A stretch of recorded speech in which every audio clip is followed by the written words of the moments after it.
freestyle session. Looking at Storm's career, and I can't really consider Storm my peer, but because he did start many years later than me, but I still recognize his impact, his global impact. I recognize the fact that he does have legendary status within his own right, and I think that makes it exciting. It also, because you have the Europe, America, or whatever, and, you know, of course I'm representing Puerto Rico too, we have that aspect of people picking sides and hating and everything that's going to go along with the competition, where people are going to favor one style versus another. To inspire people, especially old school heads, to stay in shape, take care of themselves, be healthy. The other thing is to also make b-boys and b-girls feel like, yo, you know what? A dance life can be long if you do it right. And that's not to say I haven't had my share of injuries, you know, but a little bit of denial in gym time, you know, makes a big difference in my life.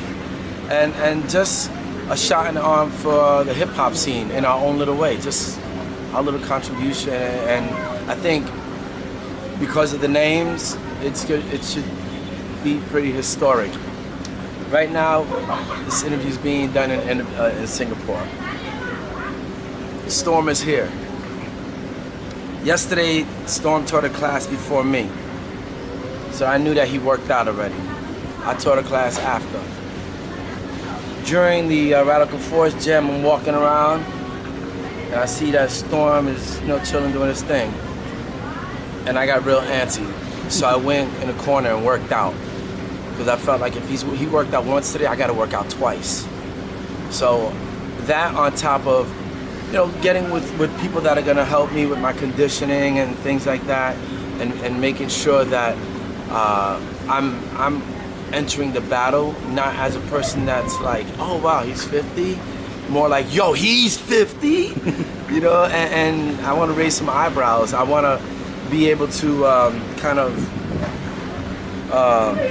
see, I'm trying not to give out too much information over here. But I just don't want to come in as an old school head, you know, trying to catch you know, some lightning in a bottle, you know. I want to go out there and be effective. We're going 6 rounds, and you know, that's rough. That's rough for a young dude. Yeah. So us going 6 rounds is pretty crazy, and I can only imagine that he recognizes that, and I'm sure he must be doing whatever he can to step up his game at this, you know, this late in the game, because who the hell trains at this stage of the game to expect to show up at a high level? It's very, I mean, I can't say it's been done. I don't know what 2 big names in the dance scene have that do the style of dance that we do have put themselves to this kind of stress, this kind of, I think, thought process of, what the hell did I get myself into? well, like the younger names have done it, but you know, like, yeah. I feel like you know, in hip hop in general, like once you hit your 40s or 50s, it's like, okay, that's the old guys now, you know, like, so it's kind of like this battle's gonna change perspectives in a way. You know? I think it'll set a new precedent. Even doing my thing at 40, when I battled like 7 dudes and went 22 rounds, not back to back. Oh, your last my battle. so-called last battles. But you know what? Here's the thing, and I never really talked about it because I don't like to make excuses, because you show up and that's what it is. What happens happens. Whether you're prepared or you slip on someone's sweat, that's what it is.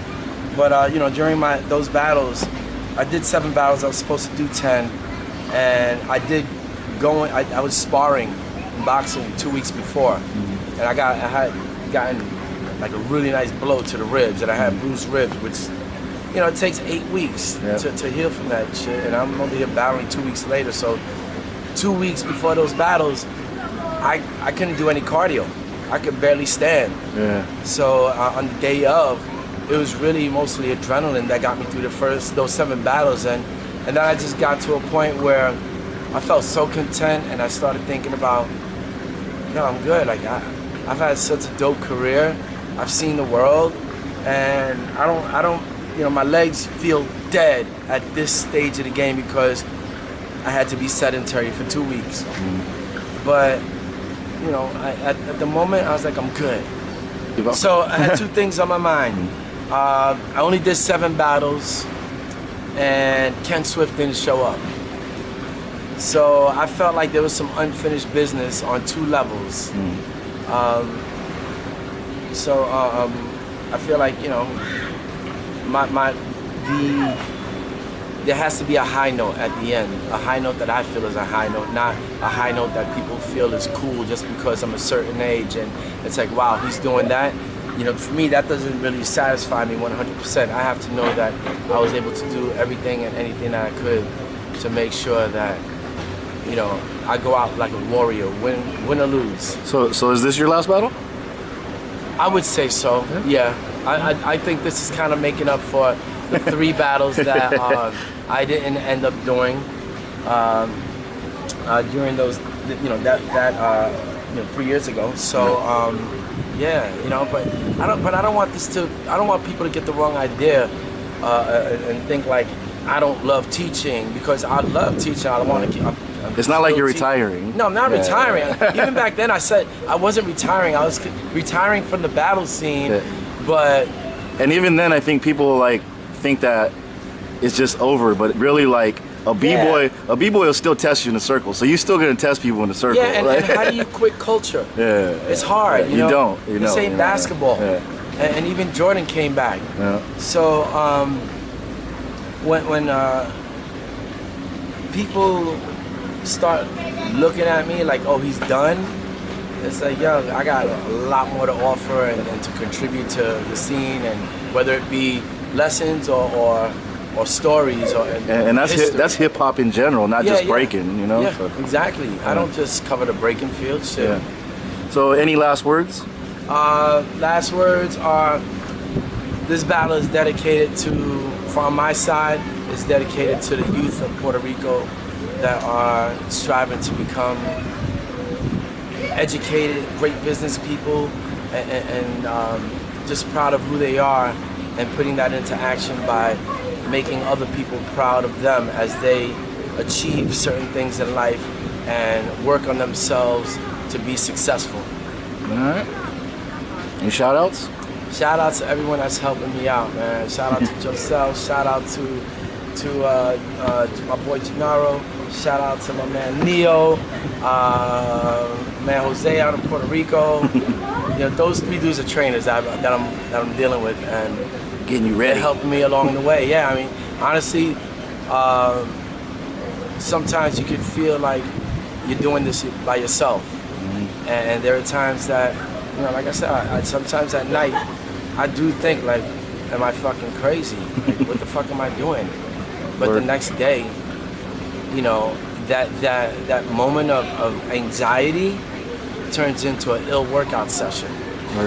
And I'm humble with my shit when it comes to my skills. I'm gonna show up nervous as fuck until that first step. But after that first step, it's on.